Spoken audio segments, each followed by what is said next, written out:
ഒരു മാധ്യമ പ്രവർത്തകയെ എംപിയുടെ ഭാര്യ തല്ലി ഓടിച്ച ഒരു വാർത്തയല്ല, അതൊരു കഥയാണ്. സത്യത്തിൽ അത് ഇപ്പോൾ പറയാനുള്ള കാരണം ഈ സിനിമാ മേഖലയുമായി ബന്ധപ്പെട്ട് നിരവധി വാർത്തകളൊക്കെ പുറത്തു വന്നു. ഒരുപാട് പീഡകരുടെയൊക്കെ മുഖം മൂടി നമ്മൾ അഴിഞ്ഞു വീഴുന്നത് നമ്മൾ കണ്ടതാണ്. പക്ഷേ ചിലരെ മാത്രം, അതായത് പ്രത്യേകിച്ച് എടുത്തു പറഞ്ഞ റിമാ കല്ലികളുടെ ആഷിഖ് അബുവിനെ തൊടാൻ ഇവിടുത്തെ മാധ്യമങ്ങൾക്ക് ഭയമാണ്. ആ ഭയം എന്തുകൊണ്ടാണ് എന്ന് ചോദിച്ചാൽ, ഞാൻ ആദ്യം പറഞ്ഞ എംപിയുടെ ഭാര്യ അടിച്ചോടിച്ച ഒരു മാധ്യമപ്രവർത്തക, ആ മാധ്യമപ്രവർത്തകരുടെ പേര് പറയുന്നതിന് നമുക്ക് പ്രശ്നമില്ല, പക്ഷെ അതൊരു ഘട്ടത്തിൽ നമുക്ക് പറയാം. ഇപ്പൊ തൽക്കാലം നമ്മൾ അത് പറയാത്തത് വേറൊന്നും കൊണ്ടല്ല, ഇനിയും അവരെ ഫേമസ് ആക്കണ്ട. ഇപ്പൊ കുപ്രസിദ്ധിയിൽ ഒരു ഫേമസ് ഉണ്ട് അവർക്ക്, അപ്പൊ ഇനിയും നമ്മൾ അവരെ ഫേമസ് ആക്കണ്ട എന്ന് കരുതിക്കൊണ്ടാണ്. അപ്പൊ ഈ മാധ്യമ പ്രവർത്തക ഈ റിമാ കല്ലിങ്ങളുടെ ആഷിഖ് അബുവിനെ വെളുപ്പിക്കാനായി എല്ലാ ചാനലുകളുടെ വരാന്തകളിലും കയറി ഇങ്ങനെ ഇറങ്ങുകയാണ്. അപ്പോഴാണ് ഈ മാധ്യമ പ്രവർത്തകയെക്കുറിച്ച് കുറച്ചാളുകൾ നമുക്കൊരു എന്താ പറയുക, ഒരു അറിവ് തന്നത്. എന്താണ് ഈ മാധ്യമ പ്രവർത്തകയുടെ പിന്നാമ്പുറങ്ങൾ? കാരണം ഈ റിമാ കല്ലിങ്ങലിനെയും ആഷിഖ് അബുവിനെയും വെള്ളപൂശാനായി, അവരെ സംരക്ഷിക്കാനായി മുഖ്യധാരാ മാധ്യമങ്ങളെയൊക്കെ കയ്യിലെടുക്കാൻ കഴിവുള്ള ഒരു മാധ്യമ പ്രവർത്തക. അപ്പോൾ ഇത്തരം കഥകൾ പാർത്തനും പ്രീതയും കേട്ടിട്ടുണ്ടാവുമെന്ന് ഞാൻ വിശ്വസിക്കുന്നു. എന്താ പറയാനുള്ളത്? അല്ല, ഞാൻ ഒരു സംശയം ചോദിച്ചോട്ടെ. അപ്പൊ അങ്ങനെ ഒരു മാധ്യമ പ്രവർത്തക വിചാരിച്ചാൽ, അവരൊറ്റയ്ക്ക് വിചാരിച്ചാൽ ഇങ്ങനെ ഈ ആരോപണങ്ങളിൽ അവരെ വെളുപ്പിക്കാൻ കഴിയുമോ യഥാർത്ഥത്തിൽ? ഒരു മാധ്യമ പ്രവർത്തക ഒറ്റയ്ക്ക് വിചാരിച്ചാൽ? അതിന്റെ ഒരു പ്രശ്നം എന്താന്ന് പറഞ്ഞാൽ, ഈ മാധ്യമ പ്രവർത്തകയ്ക്ക് ഒരുപാട് ഉന്നത ബന്ധങ്ങളുള്ള ആളാണ് ഈ മാധ്യമ പ്രവർത്തക. ഈ ചാനലുകളിൽ ഇരിക്കുന്ന മേധാവികളും ഒക്കെയായി ഇവർക്ക് വലിയ അടുപ്പമുള്ളതാണ്. പല ചർച്ചകളിൽ പങ്കെടുക്കുന്ന ആളാണോ? അവർ ചർച്ചകളിൽ സ്ഥിര സാന്നിധ്യമാണ്. പ്രമുഖ ചാനലുകളുടെ ചർച്ചകളിൽ ഇവർ സ്ഥിരം സാന്നിധ്യമാണ്. ഇവർക്കൊരു ഓൺലൈൻ പോർട്ടൽ ഉണ്ട്. എന്തോ വലിയ സംഭവമാണെന്നൊക്കെയാണ് ഇവർ സ്വയം പറയുന്നത്. ഇവർ തന്നെ പറയുന്നത് SP ആയിട്ടാണ് ഇവരുടെ സ്വയം പോർട്ടൽ. അതാണ് ഇവരുടെ ഒരു മെയിൻ ഹോബി എന്ന് പറയുന്നത്. എന്തായാലും എന്താണ് പാർത്ത ഈ മാധ്യമ പ്രവർത്തകയെക്കുറിച്ച് നമുക്കൊക്കെ കിട്ടിയ ഒരു അറിവ്? ഈ മാധ്യമപ്രവർത്തകയെക്കുറിച്ച് സംസാരിക്കുമ്പോൾ ഇവരൊരു പ്രമുഖ മാധ്യമ പ്രവർത്തകയാണ് എന്ന് ഇവർ അവകാശപ്പെടുന്ന ഒരു മാധ്യമ പ്രവർത്തകയാണ് ഇവർ. ആദ്യമായിട്ട് പറയാനുള്ളത്.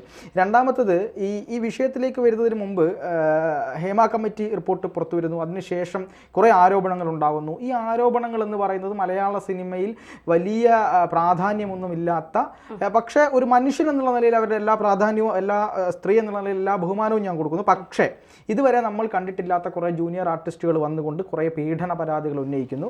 ആ പീഡന പരാതികൾക്കകത്ത് ചാനലുകളെല്ലാം വലിയ ബിഗ് ബ്രേക്കിംഗ് ആയിട്ട് ആ പരാതികളെല്ലാം കൊടുക്കുന്നു. ഇവരെല്ലാം പീഡന വീരന്മാരാണ് എന്ന് പറഞ്ഞ് മലയാള സിനിമാ രംഗത്തെ പ്രമുഖന്മാരെ, വലിയ നടന്മാരെയൊക്കെ ആക്ഷേപിക്കാൻ വേണ്ടി, അല്ലെങ്കിൽ അവരെ ആ രീതിയിൽ ആക്രമിക്കാൻ വേണ്ടി അവർ അതൊരു സാഹചര്യമായിട്ട് എടുക്കുകയാണ്. പക്ഷേ ഇപ്പോൾ പുറത്തു വന്നുകൊണ്ടിരിക്കുന്ന വിവരം എന്ന് പറയുന്നത്, മുകേഷിൻ്റെ ജാമ്യാപേക്ഷയിൽ വളരെ കൃത്യമായി കോടതി പറഞ്ഞിരിക്കുന്നു. അതായത് 7 പേർക്കെതിരെ പീഡന പരാതി കൊടുത്ത നടി തന്നെയാണ് മുകേഷിനത് പരാതി കൊടുത്തിട്ടുള്ളത്. ആ നടിക്കെതിരെ കൃത്യമായി കോടതി പറഞ്ഞിരിക്കുന്നു, ഇത് വിശ്വസിക്കാൻ കഴിയുന്നതല്ല. കാരണം റേപ്പ് ചെയ്തു എന്ന് പറഞ്ഞതിന് വർഷങ്ങൾക്കിപ്പുറവും മെസ്സേജിലൂടെ ഉമ്മ കൊടുക്കുകയും കെട്ടിപ്പിടിക്കുകയും ആ രീതിയിലുള്ള സംസാരങ്ങളൊക്കെ സംസാരിച്ച് പൈസ അടക്കം ആവശ്യപ്പെട്ടുകൊണ്ടിരിക്കുന്നു. അതുകൊണ്ട് വിശ്വസിക്കാനാവുന്നില്ല എന്ന് പറഞ്ഞുകൊണ്ടാണ് ജാമ്യം കൃത്യമായിട്ട് കോടതി കൊടുത്തിട്ടുള്ളത്. ഈ 7 കേസുകളിലും സമാന സ്വഭാവമുണ്ട് എന്നും കൂടി കോടതി നിരീക്ഷിച്ചിട്ടുണ്ട്. പ്രധാനമാണത്.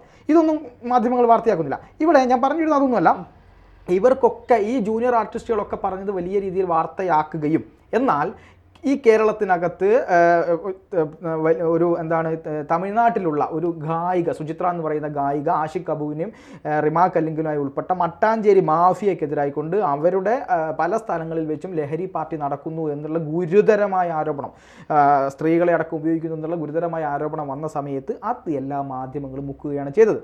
ഈ മാധ്യമങ്ങൾ ഇതെല്ലാം മുക്കിയതിൻ്റെ പിന്നിൽ നമ്മൾ ഈ പറഞ്ഞ പ്രമുഖ മാധ്യമ പ്രവർത്തകയുടെ കൈയുണ്ട് എന്നാണ് മനസ്സിലാവുന്നത്. ബാംഗ്ലൂർ ആസ്ഥാനമായി പ്രവർത്തിക്കുന്ന ഒരു മാധ്യമ പ്രവർത്തകയാണ് ഇപ്പോൾ ഇവർ എന്നാണ് മനസ്സിലാവുന്നത്. ഇവർ മോഹൻലാലിനെതിരായിക്കൊണ്ട് ഒരു പോസ്റ്റ് ഇട്ടിട്ടുണ്ടായിരുന്നു. അതായത് എന്തോ ഒരു വാർത്ത വെച്ചു, അതിൻ്റെ അടിയിൽ മോഹൻലാലിനെ വെച്ചുകൊണ്ട് മോഹൻലാലിനെ ആക്ഷേപിക്കുന്ന രീതിയിൽ ഈ മാധ്യമ പ്രവർത്തക തുടങ്ങി വെച്ചൊരു കാര്യമാണത്. അപ്പോൾ ഈ രീതിയിൽ മലയാള സിനിമയ്ക്ക് ഇവരെ നമുക്ക് നമ്മുടെ പ്രേക്ഷകർക്കൊന്ന് അറിയിച്ചു കൊടുക്കണ്ടേ പ്രീത?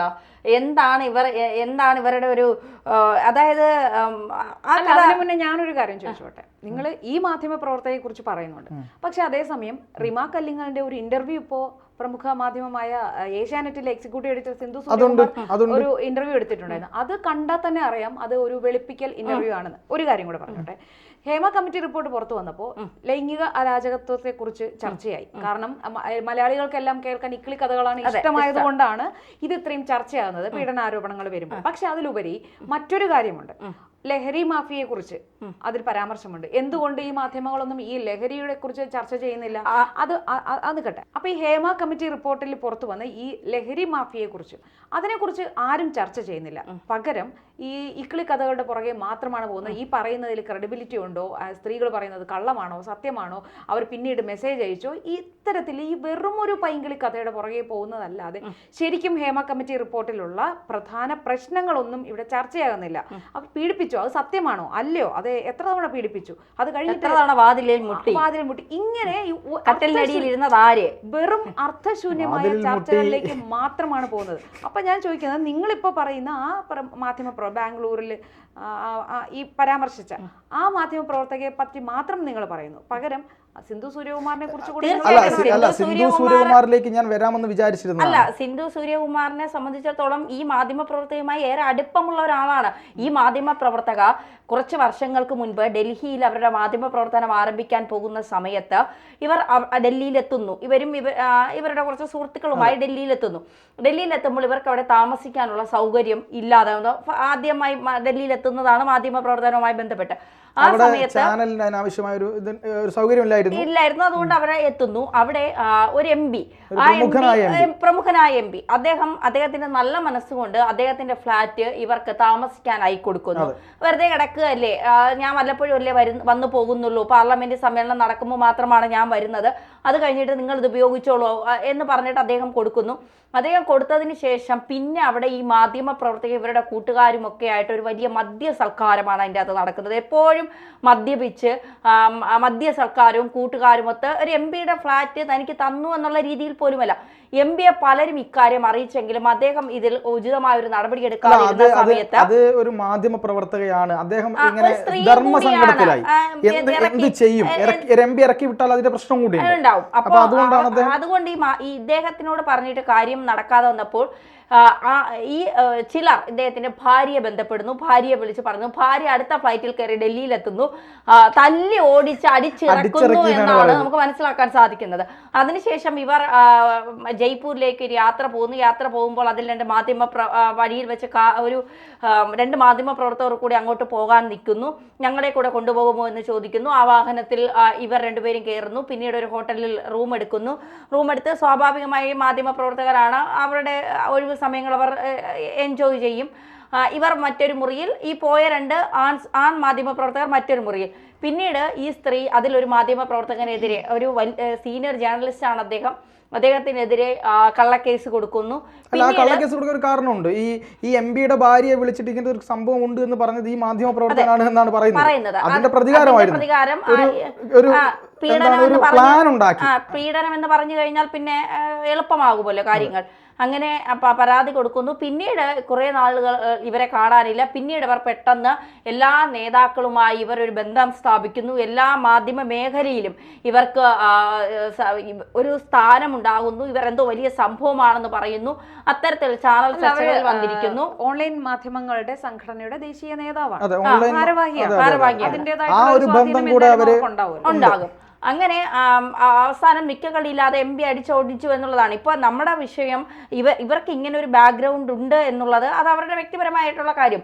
എങ്കിൽ പോലും ഇത് റിമാ കല്ലിങ്ങലിനെയും ആഷിഖ് കപൂറിനെയും വെള്ളപൂശാനായും അവരെ മാധ്യമങ്ങളിൽ വെളുപ്പിക്കാനായും ഈ മാധ്യമ പ്രവർത്തക ഇത്രത്തോളം തിടുക്കം കൂട്ടുമ്പോഴും മോഹൻലാലിനുൾപ്പെടെയുള്ള വൻ താരനിരകളെ താറടിച്ച് കാണിക്കാൻ ഇവർ കാണിക്കുന്ന ഒരു ശുഷ്കാന്തി, അതാണ് ഇവിടെ ചോദ്യം ചെയ്യപ്പെടുന്നത് എന്നുള്ളതാണ്.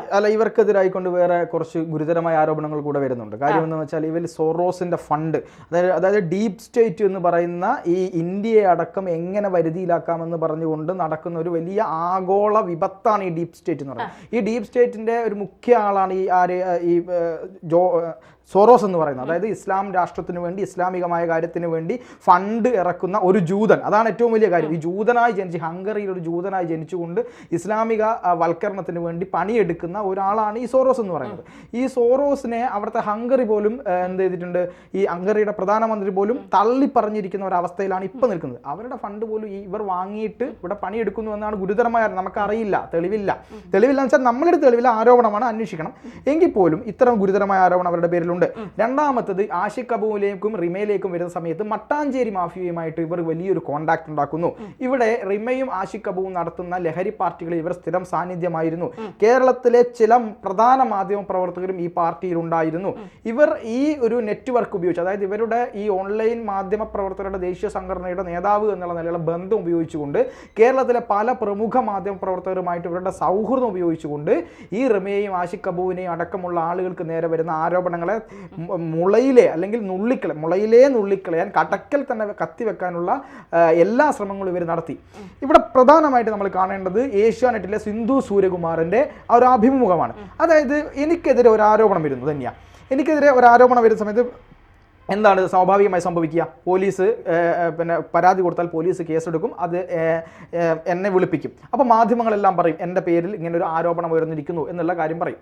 പക്ഷേ ഇവിടെ സംഭവിച്ചത്, ഈ റിമയുടെ പേരോ ആഷിഖിൻ്റെ പേരോ ഇത്ര ഗുരുതരമായ ആരോപണം ഉന്നയിക്കപ്പെട്ടിട്ടും ഒരു മാധ്യമങ്ങളും കൊടുത്തില്ല. കൊടുത്ത മാതൃഭൂമി അടക്കമുള്ളവർ മിനിറ്റുകൾക്കുള്ളിൽ, നിമിഷങ്ങൾക്കുള്ളിൽ അത് മുക്കി എന്നുള്ളതാണ് ഏറ്റവും പ്രധാനപ്പെട്ട കാര്യം. പക്ഷേ ഞാനൊരു കാര്യം ചോദിച്ചോട്ടെ, മാധ്യമങ്ങൾ കൊടുക്കുന്നതോ കൊടുക്കാത്തതോ, ഇന്റർവ്യൂ നടത്തുന്നതോ വെളുപ്പിക്കുന്നതോ അത് അവിടെ നിൽക്കട്ടെ.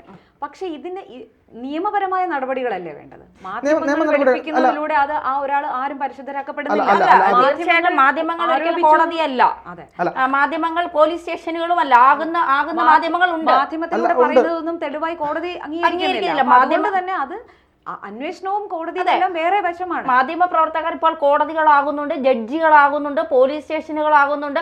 പക്ഷെ ഇതൊക്കെ അവരുടെ സ്വയം നിങ്ങൾ ഇതൊക്കെ പറയുമ്പോഴും പൊതുമധ്യത്തിൽ ജനങ്ങളുടെ ഇടയിൽ ഇവരുടെ ഇമേജിനെ താറടിച്ച് കാണിക്കാനുള്ള ഏറ്റവും നല്ല മാർഗമാണ് മാധ്യമങ്ങൾ എന്ന് പറയുന്നത്. ഉദാഹരണത്തിന് ദിലീപിന്റെ കേസിനകത്ത് പല അഭിപ്രായ വ്യത്യാസങ്ങളുണ്ടാവും. എന്നിരിക്കലും ദിലീപ് നിരപരാധിയാണെങ്കിൽ പോലും, ഇനി അദ്ദേഹത്തെ നിരപരാധിയാണ് എന്ന് കോടതി വിധിച്ചാൽ പോലും ജനങ്ങൾ അത് വിശ്വസിക്കാത്തൊരു സാഹചര്യം ഉണ്ടാവും. കാരണം അത്രയ്ക്ക് വലിയ നെറേഷൻ ഉണ്ടാക്കിയെടുത്തിട്ടുണ്ട്. നമ്മുടെ നിയമവ്യവസ്ഥ എങ്ങനെയാണ് പോകുന്നതെന്നോ, അതിൽ തെളിവുകൾ എന്താണെന്നോ, അതിലെങ്ങനെ ക്രോസ് വിസ്താരം ചെയ്യുന്നതെന്നോ, അവിടെ ജഡ്ജ് എന്താണ് എഴുതി വെച്ചതെന്നോ ഒന്നും മനസ്സിലാവാത്ത ആളുകളാണ് ഈ തരത്തിൽ ആക്രമിക്കുന്നത്. അത് തെളിവ് മുക്കി വലിയ പൈസക്കാരനാണ് രക്ഷപ്പെട്ടു, മറ്റേ ഫ്രാങ്കോ രക്ഷപ്പെട്ടു എന്നൊക്കെയാണ് പറഞ്ഞത്. കൃത്യമായ തെളിവുകളുടെ അടിസ്ഥാനത്തിലാണ് ഒരു ജഡ്ജിന് എന്ത് വിധിക്കാൻ പറ്റുക, ഒരു വിധി പുറപ്പെടുവിക്കാൻ പറ്റുക. അതങ്ങ് സുപ്രീം കോടതി വരെ ചെല്ലും, ആ വിധി പരിശോധിക്കും.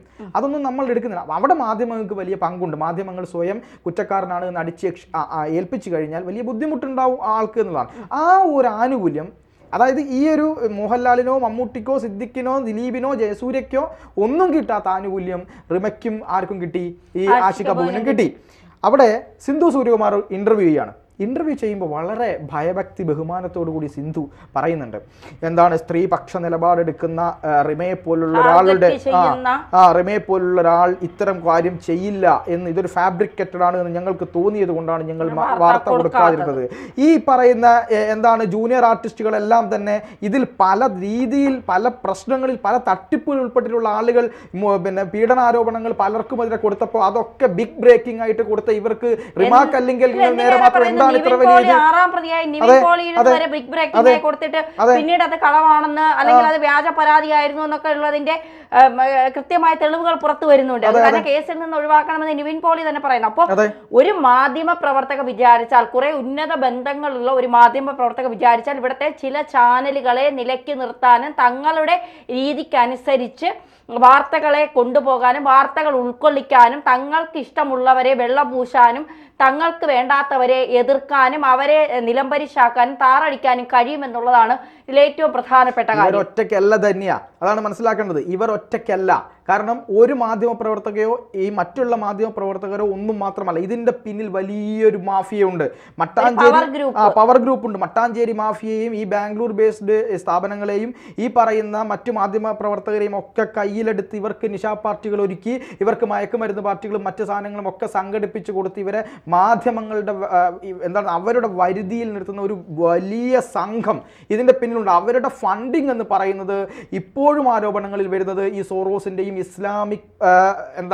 ഇസ്ലാമികമായിട്ടുള്ള പല രീതിയിലുള്ള ഒരു പറ്റം ആളുകളുടെ ഫണ്ടിങ് ആണ് എന്നാണ്. അത് ഒരു മതത്തിൻ്റെതല്ല. ഇവിടുത്തെ സാധാരണ ഇസ്ലാം മുസ്ലിങ്ങളെ പറ്റി അല്ല പറയുന്നത്. ഒരു വലിയ ലക്ഷ്യത്തോടു കൂടി ഒരു ലോകരാഷ്ട്രങ്ങളിൽ തന്നെ നടക്കുന്ന ചില ഡീപ് സ്റ്റേറ്റിന്റെ പ്രവർത്തനത്തിന്റെ ഭാഗമായിട്ട് നടക്കുന്ന പ്രവർത്തനങ്ങളുടെ ഫലം ഇവരെയും ഉൾപ്പെടുത്തിക്കൊണ്ട് ചെയ്യുന്നു എന്നുള്ളിടത്താണ് ഇതിൻ്റെ ഏറ്റവും വലിയ പ്രാധാന്യം ഇരിക്കുന്നത്. ഈ സിന്ധു സൂര്യകുമാർ ഇവരെ വെളുപ്പിക്കുമ്പോൾ എന്താണ് ഈ സുചിത്ര എന്ന് പറഞ്ഞ ഗായിക പറഞ്ഞ ആരോപണത്തെ പറ്റി സിന്ധു ഇവരോട് ചോദിച്ചോ എന്ന് എനിക്ക് സംശയമാണ്.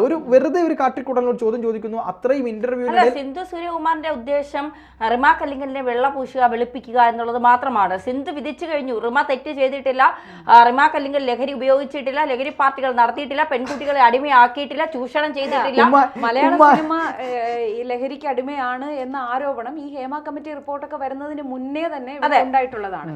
ഈ കുമ്മായം മാത്രമല്ല, കുമ്മായമോ അല്ലെങ്കിൽ വൈറ്റ് വാഷും മാത്രമായിരുന്നില്ല അവിടെ കൊണ്ടത്. അവിടെ പ്രൈമർ ആയിരുന്നു ഇവർ കൊണ്ടുപോയത്. പ്രൈമർ അടിക്കുകയായിരുന്നു, ഡയറക്റ്റ് പ്രൈമർ അടിച്ചു. അതല്ല, ഈ പറയുന്ന പല താരങ്ങളുടെയും ചില ഇന്റർവ്യൂ കാണുമ്പോൾ ഈ സോഷ്യൽ മീഡിയയിൽ വൈറലായ പല ഇന്റർവ്യൂകളും, അതായത് അവതാരകരോട് പെരുമാറിയ രീതി, അതെല്ലാം ആരോപണം കൊണ്ട് ഈ മയക്കുമരുന്ന് മാഫിയയുടെ പിടിയിലായ പല താരങ്ങളുടെ ഇന്റർവ്യൂ ഒക്കെ ഇടയ്ക്ക് വൈറലായിരുന്നു. അവരെ നോർമലായി പെരുമാറാതെ വേറെ രീതിയിൽ ക്യാമറയ്ക്ക് മുന്നിൽ കാണിച്ച പല ഷോകളും. ടിനി ടോം പറഞ്ഞിട്ടുണ്ടായിരുന്നു പല്ല് പൊടിഞ്ഞു പോയൊരു തന്റെ മകനെ സിനിമയിലേക്ക് വിടാൻ തനിക്ക് ഭയമാണ് എന്ന് കൃത്യമായി ധൈര്യമായി പറഞ്ഞ ഒരാളാണ് ടിനി ടോം. അപ്പൊ ടിനി ടോമിന് ഉൾപ്പെടെയുള്ള വർഷങ്ങളായിട്ട് സിനിമയിൽ നിൽക്കുന്ന ആളാണ്. അദ്ദേഹം ഉൾപ്പെടെ ഉള്ളവർക്ക് അറിയാം ഇവിടെ നടക്കുന്ന സിനിമയ്ക്കുള്ളിൽ നടക്കുന്ന ലഹരി ഇടപാടുകളെ കുറിച്ച്, ലഹരി വരുന്ന വഴിയെക്കുറിച്ച്, പാർട്ടികളെക്കുറിച്ച്, ലൈംഗിക ചൂഷണങ്ങളെക്കുറിച്ച്, ലഹരിയുമായി ബന്ധപ്പെട്ടൊക്കെ കൃത്യമായി സിനിമയിലുള്ള പലർക്കും അറിയാം.